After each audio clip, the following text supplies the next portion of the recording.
En l'an 26 de notre ère, un officier romain du nom de Ponce Pilate est envoyé en Judée pour faire régner l'ordre dans cette province turbulente.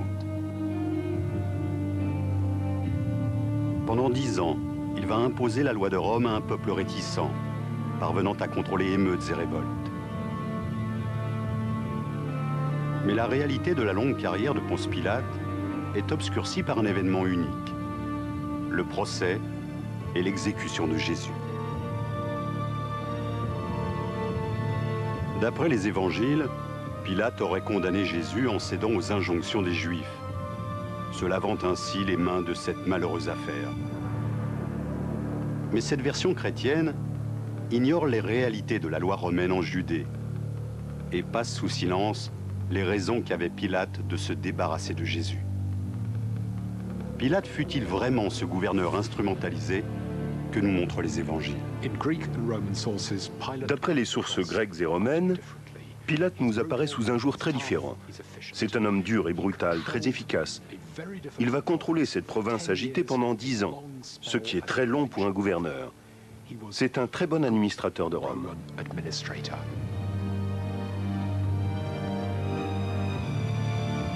Voici l'histoire de Ponce Pilate, l'homme qui condamna Jésus.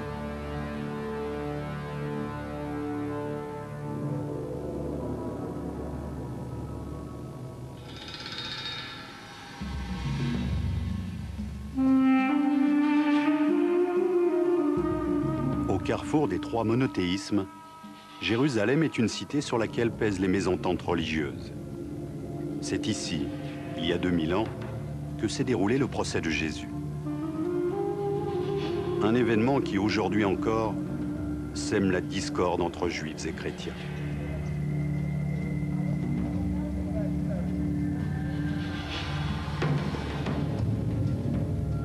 Le procès de Jésus se déroula dans le cadre de la justice romaine.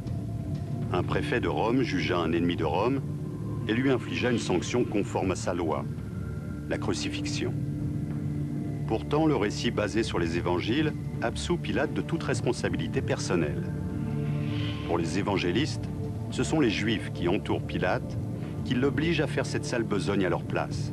« Que ferais-je de Jésus que l'on appelle Christ ?» demande Pilate. La réponse est unanime, qu'il soit crucifié. Il y a une tradition très ancienne de l'Église catholique qui consiste à faire porter la responsabilité aux Juifs et dont on trouve les racines dans le Nouveau Testament qui relate le procès de Jésus.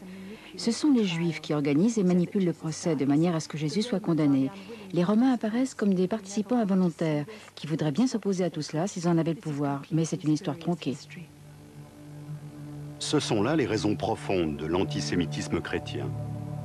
Les pogroms de l'Europe médiévale, et dans une certaine mesure l'Holocauste lui-même, trouvent leur origine dans la scène de l'évangile de Matthieu, où Pilate se lave les mains de la condamnation de Jésus, et où les Juifs acceptent que le sang du Christ soit sur eux et sur leurs enfants. Une malédiction qui va se perpétuer jusqu'à nos jours.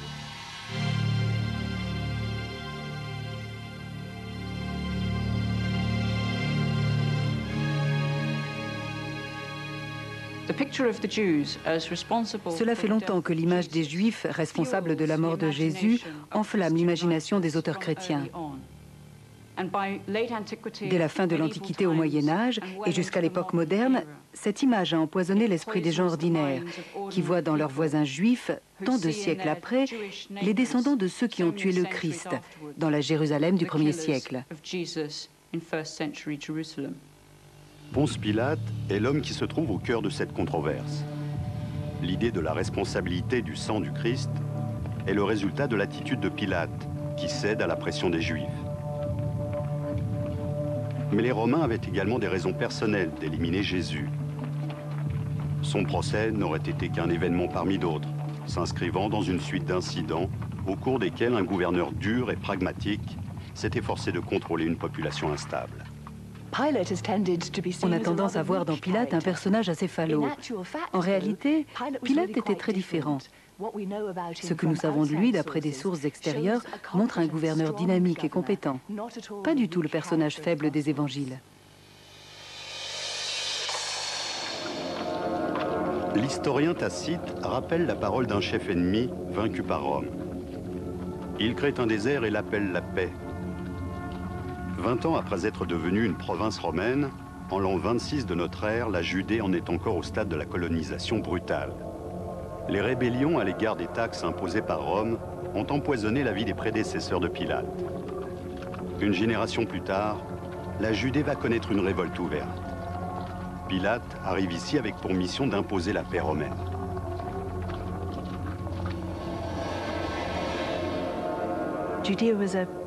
La Judée était une région importante du point de vue stratégique.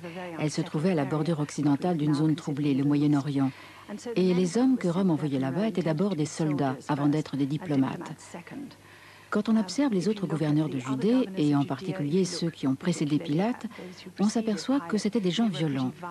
Après tout, nous n'avons que 3 crucifixions à pouvoir attribuer à Pilate. Mais l'un des gouverneurs qui le précéda a fait crucifier au moins 200 personnes. La plupart des émissaires de Rome étaient des hommes impitoyables. Le titre même de préfet montre bien que la responsabilité de Pilate en Judée était avant tout d'ordre militaire, puisque préfet est une fonction militaire. Et la plupart de ces gens avaient probablement une formation de soldats. Ils avaient peut-être servi dans les armées de Rome en Germanie, ou peut-être dans les régions de l'Est. L'empereur les connaissait, il avait entendu parler de leur succès militaire et jugeait qu'ils pouvaient être utiles dans une telle province.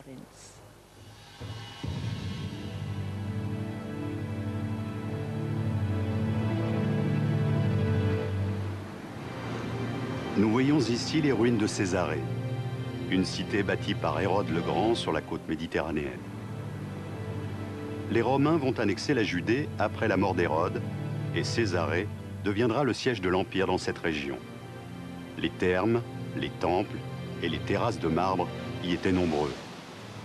Césarée était une oasis de la civilisation romaine, au cœur d'une terre hostile. C'est ici que Pilate va vivre, bien loin des Juifs qu'il est venu gouverner. Il avait probablement déjà rencontré des Juifs avant de se rendre en Judée, puisqu'il y avait un quartier juif à Rome. Les citoyens romains ordinaires n'y allaient pas beaucoup, mais ils entendaient des choses curieuses à propos de ces gens. Par exemple, que les femmes devaient rester cachées, que les Juifs ne mangeaient jamais de porc et qu'ils ne travaillaient pas le jour du sabbat, ce qui amenait les Romains à penser que c'était là de beaux paresseux. Et puis, ils étaient circoncis. Les Romains étaient fascinés par la circoncision. Quand Pilate arrive en Judée, il se retrouve confronté à tout cela et il doit gouverner ce peuple si étrange. À Rome, il s'est probablement moqué d'eux et s'en serait désintéressé. Et voilà qu'il va devoir maintenant travailler avec eux en quelque sorte. À Rome, une histoire célèbre courait à propos des Juifs. Lorsque le général romain Pompée avait mis à sac Jérusalem un siècle auparavant, il avait pénétré dans le temple de Salomon et dans le Saint des Saints à la recherche de trésors à piller et de statues à détruire. Mais il n'avait rien trouvé. Le lieu était vide. Il s'était alors interrogé, comment conquérir un peuple dont le Dieu est invisible?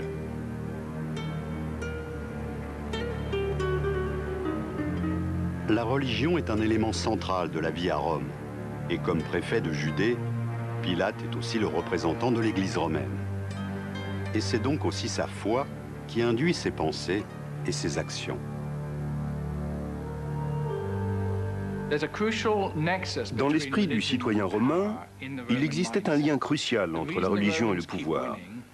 L'une des raisons pour lesquelles les Romains seront vainqueurs si longtemps, c'est aussi parce que c'était un peuple religieux, très pieux. Et le fait d'être vainqueur prouvait que Dieu récompensait leur piété. Pour les Romains, il était donc naturel d'être très brutal militairement et très pieux. Ils estimaient donc que pour continuer dans cette voie, il fallait une forte présence militaire et il fallait continuer à adorer les dieux comme il convenait. Le culte impérial, qui se trouve à la croisée de la foi et de la politique, était un élément crucial de cette vision commune.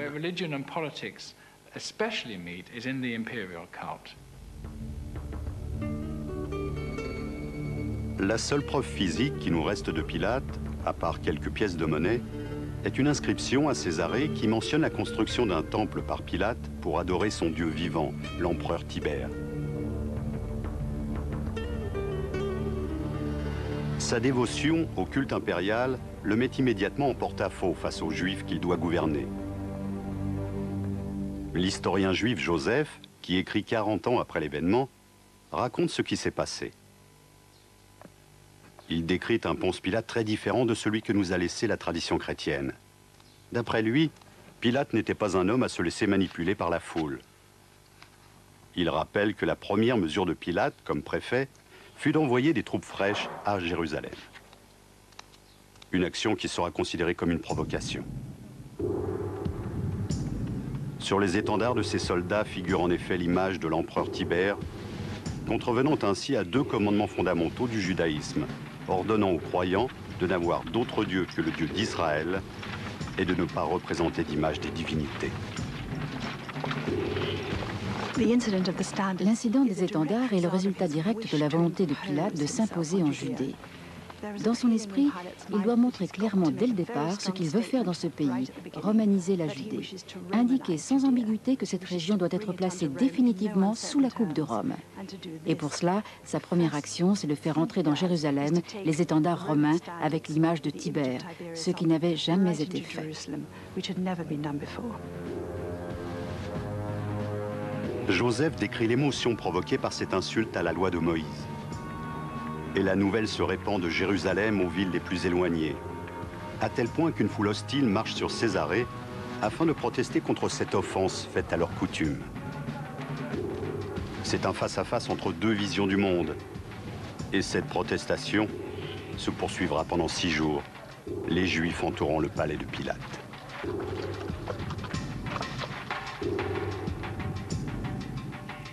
Pilate a sous-estimé la spécificité de la Judée par rapport aux autres provinces de l'Empire. Partout ailleurs, l'empereur est adoré au même titre que les dieux locaux. Mais les Juifs n'adorent que leur seul Dieu.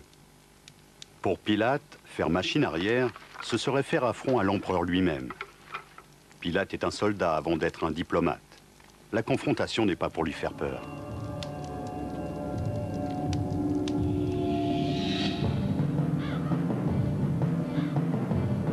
Il convoque la foule dans un stade et prend place sur une sorte d'estrade au-dessus du peuple, comme pour répondre à leurs requêtes.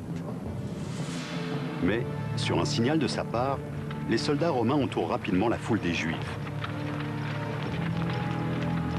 La manœuvre d'intimidation est évidente. Mais les glaives tirés des fourreaux ne provoquent pas la réaction de panique escomptée. Joseph écrit que les Juifs tombent à genoux, prêts à mourir plutôt que de transgresser la loi. Pour éviter un bain de sang, Pilate calme le jeu.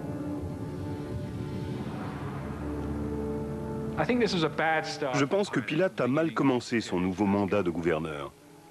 La première tâche d'un gouverneur romain est de préserver la paix. Et pour éviter de voir toute la population se soulever, il décide de faire marche arrière sur cette question. Cela a dû le blesser de ne pouvoir faire comme il l'entendait. Il a réalisé qu'il lui fallait négocier son chemin avec prudence auprès des autorités du Temple et compte tenu des sensibilités religieuses de la population juive.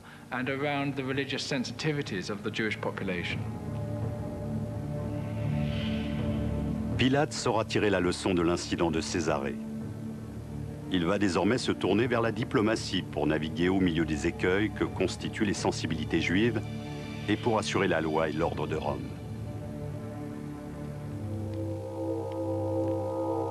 En l'an 29 de notre ère, la Judée est une nation qui veut se libérer dans la droite ligne de l'ancienne prophétie promettant la liberté sous la loi de Dieu. Les Juifs avaient une longue tradition de servitude sous des puissances étrangères, avec la fuite d'Égypte et la libération par Moïse, la captivité à Babylone, l'assujettissement aux Perses, la domination par la dynastie grecque des Séleucides.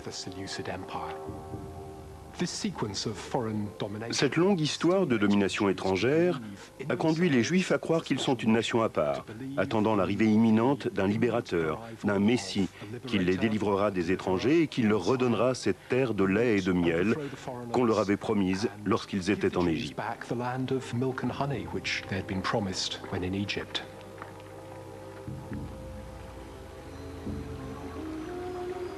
Au nord de la Judée s'étend la Galilée, une province tellement séditieuse que le terme même de Galiléen est alors synonyme de fauteur de troubles. C'est sur cette terre qu'apparaît un prêcheur qui va bientôt attirer l'attention de Ponce Pilate. Un homme qui prétend que le royaume de Dieu est proche, un révolutionnaire à sa façon. Si par révolutionnaire on voit quelqu'un qui défie la puissance romaine, alors Jésus n'est pas un révolutionnaire.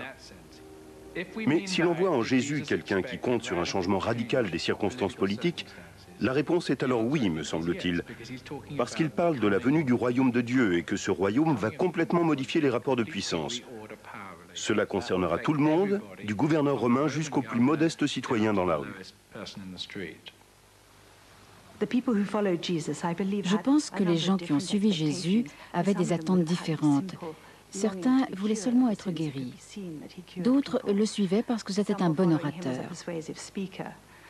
Et d'autres voulaient très clairement que cet homme leur apporte la délivrance politique, même s'il n'était qu'un homme seul, sans aucune armée.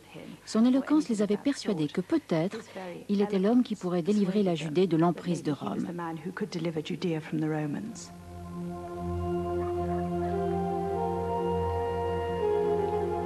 Dans les évangiles, Pilate ne joue qu'un rôle mineur dans l'histoire de Jésus. Mais dans le récit de Flavius Joseph, c'est l'inverse. Jésus n'était pas le premier à prétendre être le Messie.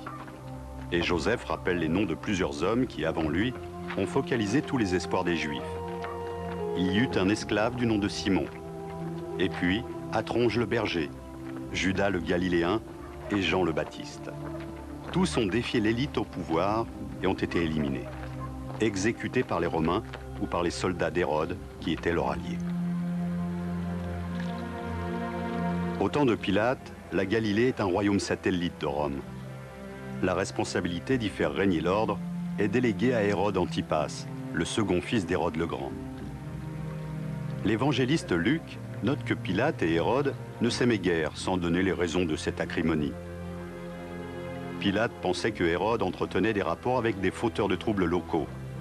Toutefois, contrairement à Jean le Baptiste, Jésus échappe à l'emprise d'Hérode, ce qui le laisse libre de s'aventurer dans la sphère d'influence de Pilate. À 5 reprises, il va se rendre à Jérusalem pour les fêtes. C'est là qu'il va devenir un véritable problème pour Pilate.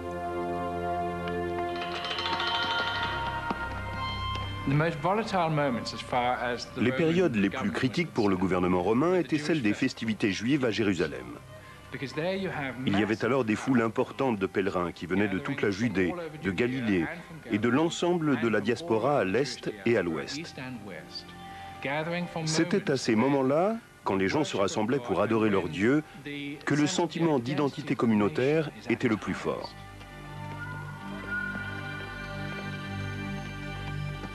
La plupart des festivités juives étaient empreintes de réminiscences du temps où Dieu était intervenu pour les libérer de l'oppression païenne.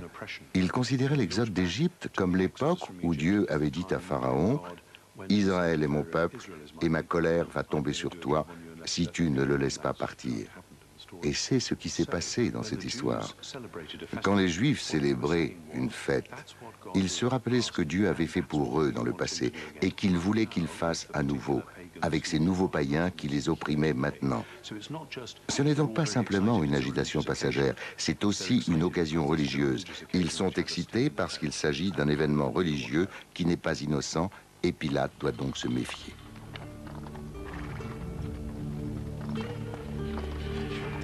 Trois fois par an, Pilate se rend à Jérusalem pour tenter de gérer ces jours de festivités. Et il amène avec lui des troupes fraîches pour renforcer la garnison de la ville. Il renforçait ses troupes pour assurer l'ordre et le respect de la loi et éviter les émeutes. Bien évidemment, la présence même de ces troupes à Jérusalem, dans une cité alors surpeuplée, se traduisait par des risques accrus d'émeutes et de désordre. Flavius Joseph décrit l'hostilité d'un Pilate confronté à ses pèlerinages. Il relate la présence de la foule entourant le gouverneur quand celui-ci pénètre dans la ville, l'assaillant de furieuses clameurs selon ses propres termes.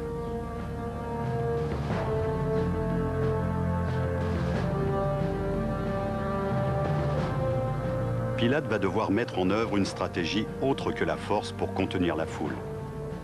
Il emploie alors une tactique éprouvée qu'utilisent largement les différents préfets à travers l'Empire. Il va forger des alliances avec l'aristocratie locale qui constitue l'élite dirigeante naturelle du peuple. Dans ce cas, les prêtres du temple. Dans ces provinces, Rome ne disposait que d'une toute petite administration. Et Pilate n'avait que peu de soldats à sa disposition. Il devait donc dépendre en grande partie des autorités locales de Jérusalem pour gérer les affaires quotidiennes. C'étaient les aristocrates juifs, les prêtres, et Caïphe, qui présidait le Sanhédrin, qui étaient généralement responsables du maintien de l'ordre. C'étaient ces aristocrates qui permettaient de transmettre la volonté du peuple au gouverneur, et inversement, celle du gouverneur au peuple. Finalement, Pilate avait le pouvoir de contrôler ce qui se passait à Jérusalem, dans la mesure où il pouvait faire nommer et congédier les prêtres. Ces hommes devaient leur position au gouverneur, et ils étaient donc, dans une certaine mesure, des collaborateurs de Rome, restant en place aussi longtemps que les autorités romaines supérieures le voulaient bien.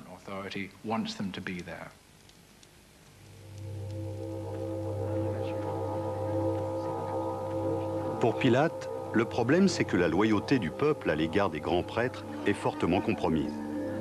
Leur collusion avec les Romains fait mauvais effet sur la foule. Et ce ressentiment populaire est nourri par l'arrivée à Jérusalem des Galiléens et de leur prétendu Messie, Jésus. La plupart des évangiles donnent l'impression que Jésus ne vient à Jérusalem que pour une ultime Pâque juive. En fait, nous savons par Jean que Jésus a participé très souvent à ces festivités. Et c'est très intéressant parce que nous avons d'une part les sources anciennes qui nous montrent une cité dangereuse et imprévisible, et d'autre part les évangiles qui décrivent Jésus attisant l'enthousiasme de la foule et faisant ce qu'il faut pour l'exciter davantage, ajoutant ainsi aux difficultés et aux tensions locales. Je pense que les Romains étaient passablement intrigués par Jésus. Et nous savons que les gouverneurs romains disposaient de réseaux d'espions et d'informations détaillées sur les fauteurs de troubles potentiels. En fait, ils étaient très efficaces pour ce genre de choses. En prenant connaissance de ces rapports, les Romains ont donc dû se poser des questions à propos de Jésus. Qui est cet homme? Qu'est-ce qu'il veut? À quoi joue-t-il? Ils ont dû considérer qu'il était une menace potentielle dans la mesure où quelqu'un qui rassemble des foules est en soi une menace. Et quelqu'un qui parle du royaume de Dieu est une menace. Ceux qui connaissent un peu le judaïsme du 1er siècle savent que parler du royaume de Dieu, cela revient à dire « nous voulons que Dieu soit le souverain et non pas Hérode ou César ». Pourtant, il ne se livrait pas aux actions que l'on attend habituellement d'un mouvement religieux de ce type. Je pense donc qu'il le considérait effectivement comme un ennemi potentiel, mais qu'il ne voyait pas très bien comment tout cela allait finir.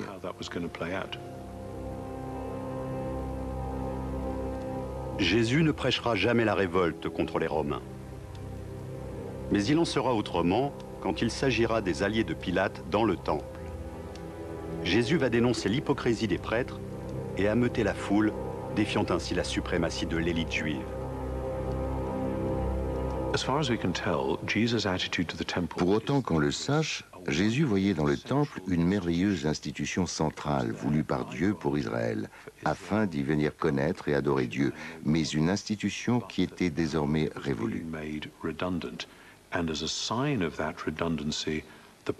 La corruption des prêtres et leur cupidité étaient le symptôme de quelque chose de beaucoup plus profond. Jésus voyageait à travers la Galilée et la Judée, agissant comme s'il était lui-même, à lui seul, le temple de Dieu. Cela peut paraître bizarre de dire ça.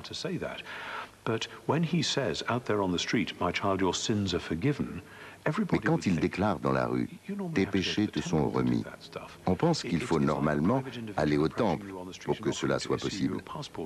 Il ne s'agit pas tant de savoir si Jésus se prend pour Dieu, mais c'est surtout le fait qu'il agit comme s'il était lui-même le lieu et le moyen par lequel le Dieu d'Israël fait ce qu'il fait normalement dans le cadre du temple. Blasphémez! Blasphémez! Blasphémez! L'évangile de Jean relate une scène dans laquelle des prêtres vilipendent la présomption de Jésus et incitent la foule à le lapider. Blasphémez! Pilate avait aussi pour mission de réguler ce genre d'incident et de prendre des mesures contre tout individu menaçant le statu quo.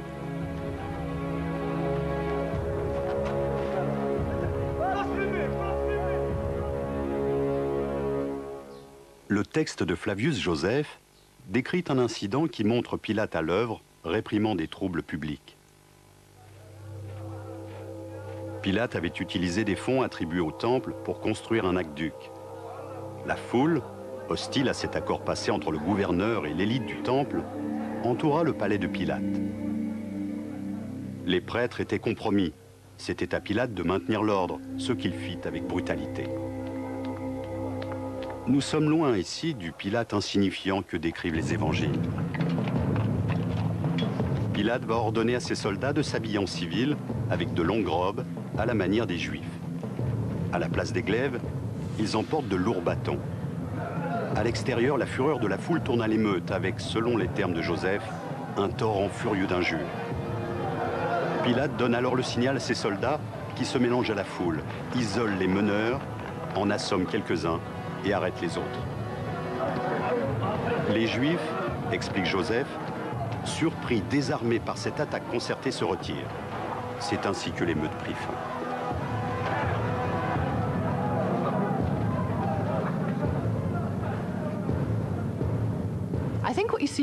Ce qu'on voit ici avec cette émeute, par rapport à l'incident des étendards, c'est que Pilate a bien retenu la leçon. Il a compris qu'il était inutile d'envoyer des troupes armées, prêtes avec leurs glaives à couper en morceaux toute personne s'opposant à lui. Ce qu'il fait ici ressemble davantage à une opération de police. Ce n'est pas ici le Pilate indécis des évangiles, mais un gouverneur dur et brutal qui ne plaisante pas.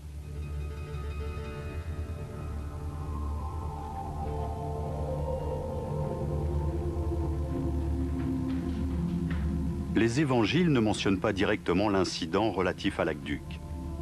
Mais quelques discrets indices donnent à penser que des incidents ont bien eu lieu. Luc parle des Galiléens dont Pilate avait mêlé le sang à celui de leurs victimes. Et puis, il y a Barabbas, l'homme que Pilate, pendant le procès de Jésus, offrira à la foule à l'occasion de l'amnistie de la Pâque juive. Tout ce que nous savons de Barabbas, c'est comme le raconte Marc, qu'il avait été arrêté avec les émeutiers qui avaient commis un meurtre dans la sédition. Il ne subsiste guère de doute sur la brutalité de la loi romaine en Judée, ni sur l'aptitude de Pilate à en être le bras armé. Une autre fête sacrée s'était terminée dans le sang. Lors de la Pâque juive, les pèlerins reviendront à Jérusalem, et Pilate devra à nouveau exercer son pouvoir. Mais cette fois-ci, la victime sera Jésus.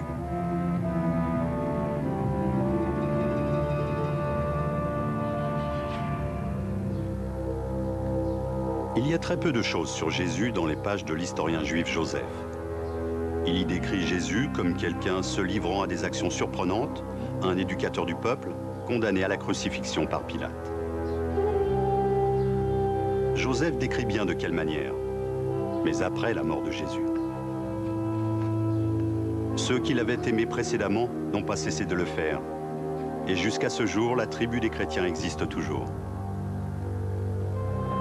Joseph écrit 40 ans après la mort de Jésus, à l'époque où les premiers évangiles sont compilés, reprenant les souvenirs d'hommes et de femmes qui avaient suivi le Nazaréen et qui décrivent en détail les événements d'une semaine dans la préfecture de Ponce Pilate.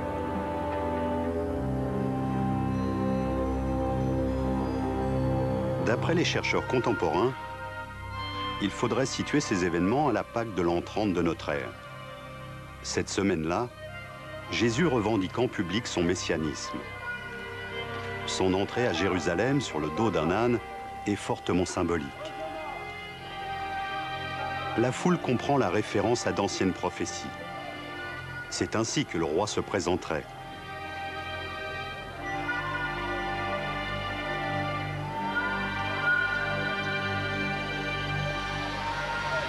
C'était un défi à tous les pouvoirs temporels. Jésus se rend ensuite au temple, siège des nouveaux alliés juifs de Pilate. Là, il laisse éclater sa fureur contre les marchands. En fait, ces hommes remplissaient une fonction religieuse en changeant des monnaies païennes impures. En les attaquant, c'est le temple lui-même que Jésus attaque. Il est écrit « Ma maison sera une maison de prière.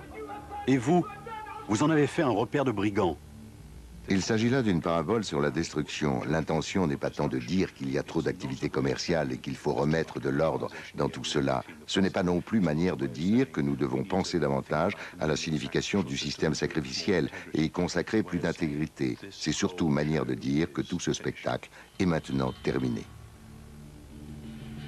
Si ce tumulte dans la cour d'entrée du temple était passé inaperçu aux yeux des Romains, tout serait resté strictement une affaire entre Juifs. Mais la forteresse d'Antonia surplombait le temple. Et pour les prêtres, cela posait problème. Ils voulaient que leur allié Pilate se charge de Jésus, mais à leur façon. Si Pilate apprenait la survenue de ces désordres, et s'il réagissait en envoyant des troupes, les conséquences seraient désastreuses.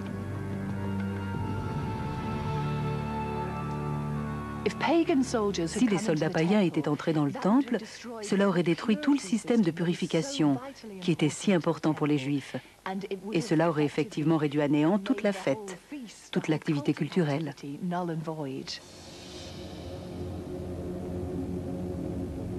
Adorer un Dieu unique, tel était le devoir du peuple élu. Pas seulement pour Israël, mais pour l'humanité entière. Toute rupture de ce rituel ancien risquait de rompre l'équilibre entre Dieu et l'homme et aurait des implications cosmiques. Jésus proposait une autre route vers Dieu, et ce blasphème menaçait le bon déroulement de la Pâque. Il était vital de se débarrasser de cet homme, dès que possible, mais en dehors de l'enceinte du temple. L'historien Joseph explique que Pilate aurait condamné Jésus en raison d'une accusation proférée par les hommes qui dirigeaient le peuple juif. Et il n'y a guère de doute que l'aristocratie du temple a joué un rôle majeur dans la mort de Jésus. Au fil des siècles, la tradition ecclésiale a dangereusement gommé ces distinctions, en reportant sur l'ensemble des Juifs le poids des actions menées par l'élite du temple. Il ne faut pas oublier que les récits des évangiles sont issus du monde juif et que les rédacteurs des évangiles étaient juifs.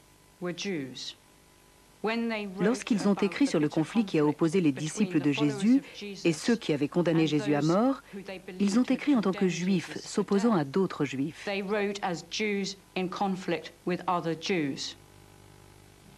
Lorsque les évangiles seront lus plus tard par des gens extérieurs à la confession juive et ne comprenant pas les conflits internes, les juifs seront considérés comme un groupe bien étrange, porteur d'une forte altérité.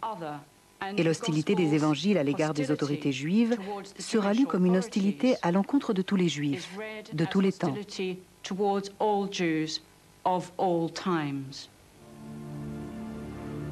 Un accord va être conclu à un moment donné entre Pilate et les prêtres, et il sera décidé d'arrêter Jésus de nuit loin du temple et hors de vue de la foule. Les motifs de Pilate sont clairs. Jésus est un fauteur de troubles qui mine l'autorité de ses alliés du temple et qui menace la sérénité de la Pâque. Mais c'est surtout le titre revendiqué de Messie qui indispose Pilate. Le Messie, autrement dit, oint du Seigneur, fait de Jésus le roi des Juifs. Et cela, c'est un défi au pouvoir de Rome.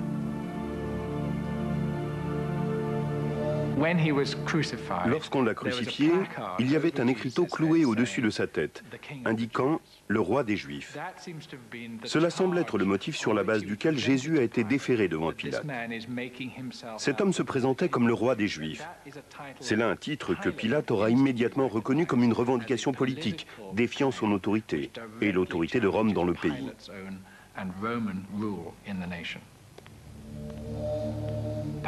Peut-être Pilate a-t-il profité de l'occasion pour montrer aussi clairement que possible, et aussi publiquement que possible, que Rome ne tolérera jamais que quelqu'un se présente comme le roi des Juifs.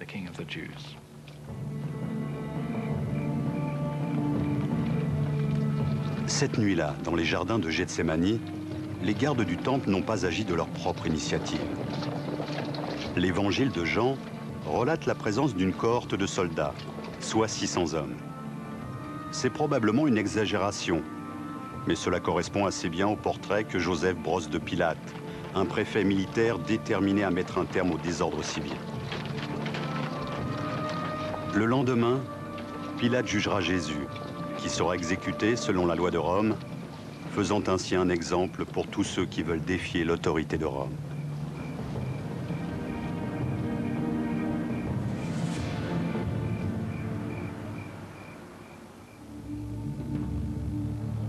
Lors de la Pâque de l'an 30 de notre ère, Ponce Pilate fait donc crucifier un homme dont le culte se répandra un jour dans l'ensemble de l'Empire romain. Le matin du jour du procès est l'un des moments les plus fascinants dans la vie de Ponce Pilate. C'est le moment, si vous voulez, où le destin pose son doigt sur lui. Mais au départ, ce fut pour lui une journée de travail comme les autres. Il s'est lavé, il s'est habillé, il a dû faire ses dévotions à ses dieux. Peut-être aussi a-t-il fait brûler de l'encens en priant, comme le faisait ordinairement un Romain.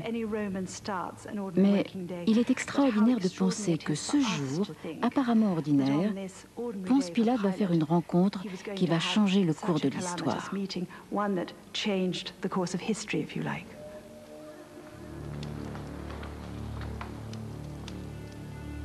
D'après les évangiles, Jésus a passé les heures précédant son jugement en présence de Caïphe, qui préside le Sanhédrin. C'est l'une des scènes où les Juifs apparaissent sous leur plus mauvais jour. Ils harcèlent Jésus et déchirent leurs habits en signe de mépris. Caïphe a de vraies raisons spirituelles pour neutraliser ce blasphémateur, mais il n'a pas le pouvoir d'ordonner son exécution. Le seul homme disposant à la fois des motifs et du pouvoir de l'envoyer à la mort, c'est Ponce Pilate.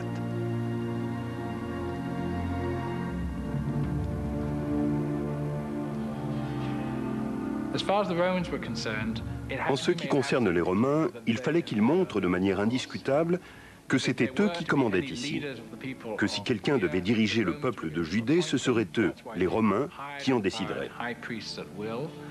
C'est pourquoi il nommait et congédia les grands prêtres à leur guise. Il n'allait donc pas permettre à un inconnu de sortir des rangs du peuple juif pour tenter d'en prendre la tête. Dans les autres provinces, les Romains étaient habitués aux révoltes locales, aux gens qui voulaient assumer des prérogatives royales ou voulaient diriger, en Gaule par exemple, ou en Grande-Bretagne. Et la réaction des Romains avait toujours été rapide et impitoyable. Il fallait arrêter ça tout de suite, c'était hors de question. Dans le récit que Jean fait du procès, les prêtres restent à l'extérieur du palais afin de ne pas se souiller en prévision de la fête qui va débuter un peu plus tard dans la journée. Pilate sort et vient à leur rencontre. Dès le départ, il envisage une sorte d'épreuve de force en leur disant « Prenez-le vous-même et jugez-le suivant votre loi. » Les Juifs lui répondent « Nous n'avons pas le droit de mettre quelqu'un à mort. » Son autorité étant établie, Pilate revient au palais où il fait venir le prisonnier pour une audience privée. Les prêtres restent dehors, exclus de l'engrenage de la loi romaine.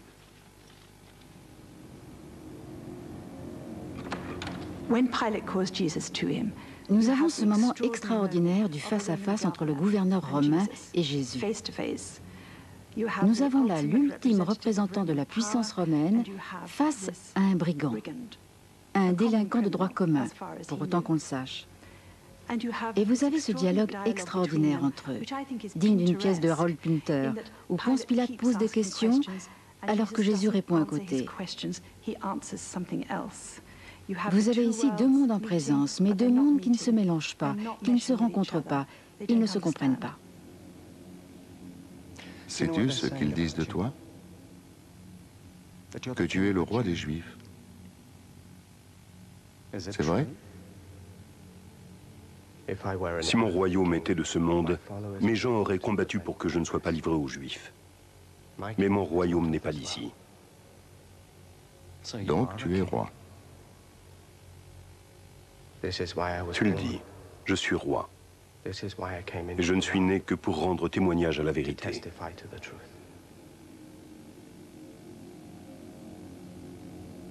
Qu'est-ce que la vérité?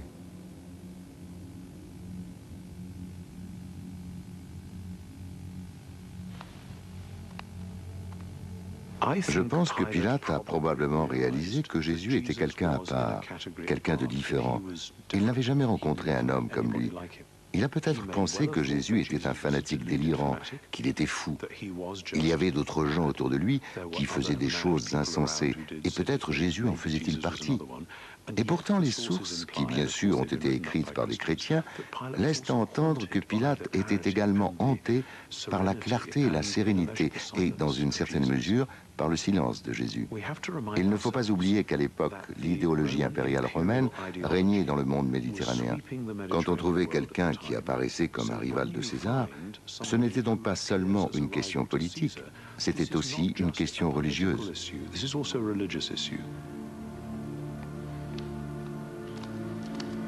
Jésus apparaît comme une menace pour l'Empire. C'est un homme que Pilate doit détruire. Mais Pilate a également l'occasion unique d'utiliser Jésus comme un pion à l'encontre des Juifs. Il revient donc vers les prêtres et les interroge à nouveau. Les religieux décrivent comment Jésus a provoqué des troubles tout au long du chemin depuis la Galilée. À ce point, Pilate envoie Jésus à Hérode Antipas.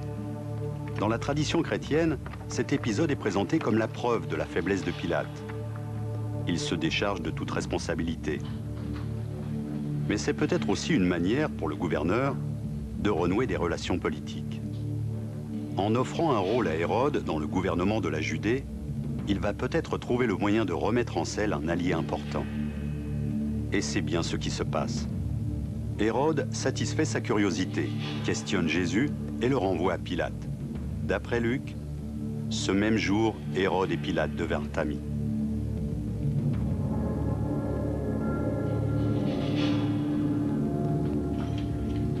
Mais Pilate a encore plus à gagner avec ce procès.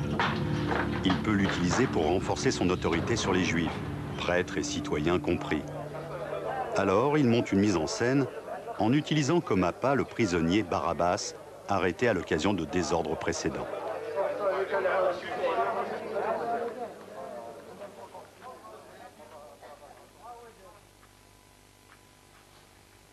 À chaque fête, j'ai coutume de relâcher un prisonnier. Lequel voulez-vous que je relâche? Barabbas ou le roi des Juifs?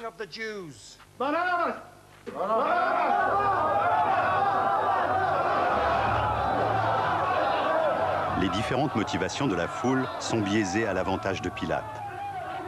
Les prêtres vont aller dans son sens, de même que les Juifs dévots, influencés par l'opinion du Temple.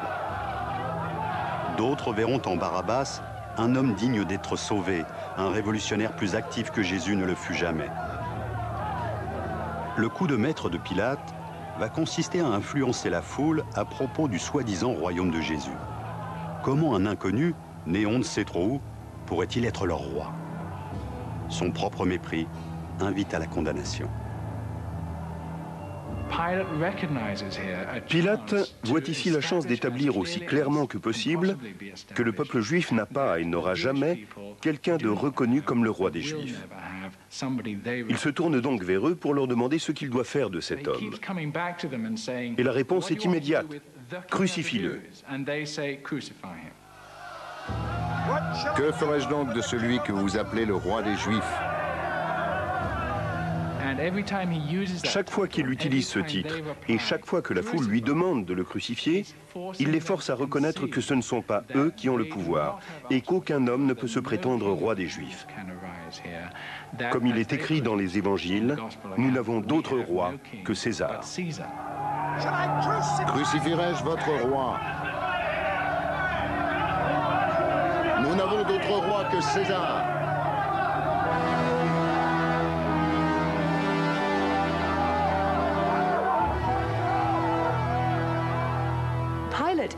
Pilate a pratiquement gagné sur toute la ligne. Non seulement il s'est débarrassé de Jésus, qui était un fauteur de troubles, et il voulait s'en débarrasser de toute manière, mais il a aussi amené les prêtres à faire cette terrible déclaration, à savoir qu'ils n'ont d'autre roi que César.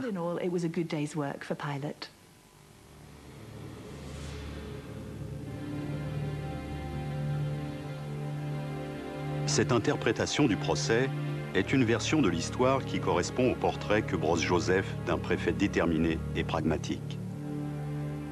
Dans les évangiles, on y devine un tout autre homme, un gouverneur inquiet, hanté par l'idée que sa victime pourrait être innocent. Un gouverneur qui reçoit une missive de son épouse à mi-procès, expliquant qu'elle a rêvé de cet homme juste. Dans cette version, Pilate est le gentil, contraint et forcé qui devine la divinité de Jésus et que les Juifs obligent à condamner à mort. Le fait est que Pilate se comporte avec Jésus comme se comportent les gouverneurs avec les rebelles à travers l'Empire. Tuer le Messie, c'est réaffirmer l'autorité de Rome. Jésus n'est pas le premier fauteur de troubles auquel Pilate a eu affaire. Et il ne sera pas le dernier non plus. 5 ans plus tard, un autre Messie défiera Pilate. Un prophète de Samarie cette fois-ci. Joseph décrit comment Pilate envoie ses troupes et fait exécuter le prophète et tous ceux qui le suivent. Tel est le sort réservé à ceux qui veulent défier Rome. Leurs prétentions à la royauté sont raillées et leurs corps sont châtiés. Le jour de sa crucifixion, Jésus n'est pas seul à mourir. 2 autres hommes sont exécutés en même temps que lui. Pas des voleurs, comme on le dit couramment, mais selon les évangiles mêmes, des hommes qualifiés de lestai, le mot grec qui signifie rebelle. Les Romains utilisaient la crucifixion pour les esclaves et pour tout individu qui défiait le pouvoir de Rome. Quand vous vouliez humilier quelqu'un, vous l'exécutiez en public, dévêtu et cloué sur un morceau de bois, signe ultime de son impuissance face au pouvoir. La crucifixion est donc pour Rome une déclaration politique publique, disant en substance « Nous avons le pouvoir de clouer sur un morceau de bois et de laisser mourir tous ceux qui défient notre autorité. » L'inscription clouée au-dessus de la croix, « Jésus le Nazaréen, roi des Juifs », serait ainsi l'ultime geste de mépris du pouvoir romain.